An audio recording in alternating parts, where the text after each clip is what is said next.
It's been about a year of doing this channel, and those who follow me will know that this garage renovation has taken quite some time. But today we're asking a question, and it's, what is living in the Pacific Northwest really like? Hey, if you're new here, I'm Tim Jackson. I'm a realtor in Oregon and Washington, and I live up here in the Pacific Northwest. Today we're gonna be having a heart-to-heart about what living up here is really like. We're gonna go over what's pushing people up here, what's pushing people away, what's making them leave our suburbs of Portland and Vancouver, and we're gonna get into some general insights of what you should prepare for if you are relocating up here.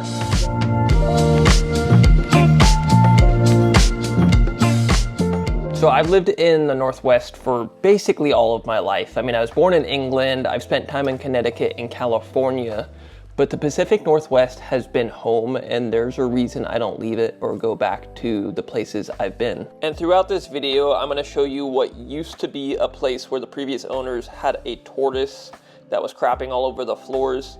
This remodel just really underscores the beautiful artistic nature of having a blank canvas to work with when you have your own space. You know, the Pacific Northwest has its own unique culture, and I'd say it extends beyond the food and the artistic culture, even though that is huge.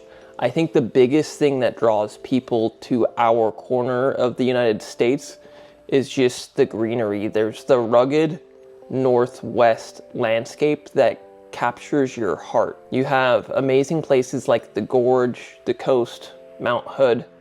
I mean, there's not very many cities that you can live in where you see a massive mountain looming in the background while you've got the coast just, you know, an hour or so away. But beyond that, there's just something about our moderate and steady climate that has slowly captured my heart. I think there's something about being in a place where it never quite gets super ugly at any point in the season, and yet all four seasons are so vividly shown that it gives you a nice methodical life that I can remember the winter from 10 years ago because it was unique enough. And I think from what I see a lot of the times when somebody's relocating, there's two major reasons. They're either moving for family or for work, which those two things you can't really control in life. I mean, if you have family that live here and they're not set on moving and you want to be near them, normally people are making that choice in retirement to move up here and be by them, but they don't know what the Northwest is really like.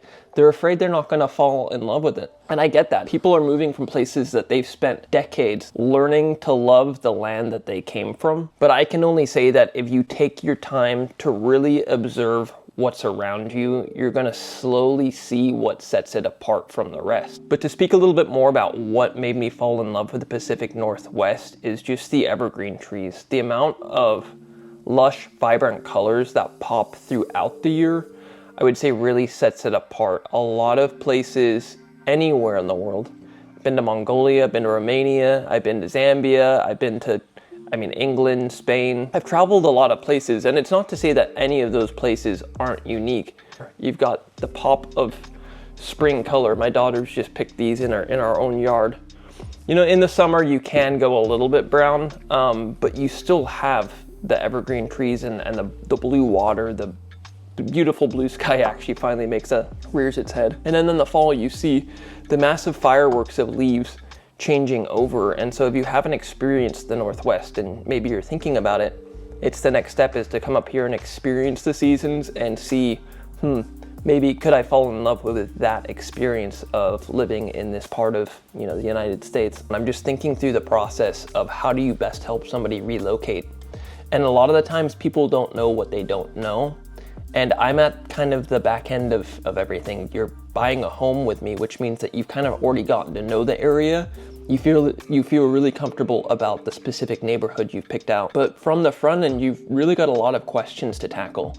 I mean, not only are you looking at a job maybe, or you're looking at things like resources. How do we, you know, take money from this pool and put it over here? From moving costs to, you know, rental costs if you're coming here and renting short term. There's just so many things to consider that often the realtor side of things, you know, buying the home is at the end. I've really thrived at helping people get from the A to the Z. That if you are right now at, you know, A, B, or C, or very early in on the alphabet, reach down below, because the thing to think about is how to make the move in like the most logical way that makes me feel comfortable, that I know I'm making the right decision. And I think a scouting trip, I think coming up here and seeing it for yourself first before you rush into anything. And then if you do decide that if you're relocating for family or for work, maybe a short-term rental before you permanently like pack up and plant the roots of purchasing. You know, because the third most common reason that I see people moving up here, it's not beyond just the family and the work, is that because they want to change of pace, they want a change of environment. And a lot of it's people that are kind of sick of being in the sun or in the desert all the time, and they're excited to have that lush, cool, more moderate climate. But I will say that for those people that are moving for climate or to get a change of pace, the grass isn't always greener on the other side, and there are still people that are moving out of Portland and Vancouver for the exact same reasons. They are leaving because they are tired of the rain, they're tired of the dreary days, and they want to see the sun out almost every single day. You know, you'll hear a lot of people that go down to California, or they'll go down to like Phoenix. You'll hear them talk about how much the sun was out and brag about how much the sun was out even in the later fall or early winter months. So that's a love letter to the Pacific Northwest and some things to consider if you're moving up here. I'm getting ready to go downtown Vancouver next week. There's a ton of exciting things as we're about to hit the 1-year anniversary of this channel.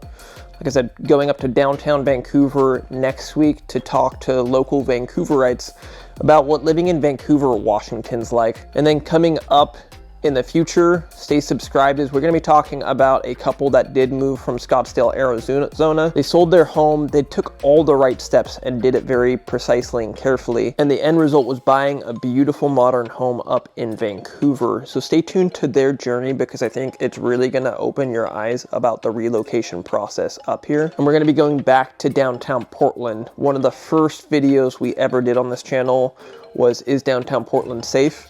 And we're gonna do a 1-year anniversary of just going back down there and seeing what's happening there and seeing if downtown Portland really is coming back or if it's just kind of sliding sideways. Thanks for watching today's video. It is the Easter weekend, so if you celebrate Christ dying on the cross, I want to join you in mourning the death of the cross on Good Friday and celebrating his resurrection on Sunday. Stay subscribed and watch this video next. The algorithm's telling me to tell you to watch it, so you definitely should click on it, and I'll see you next week.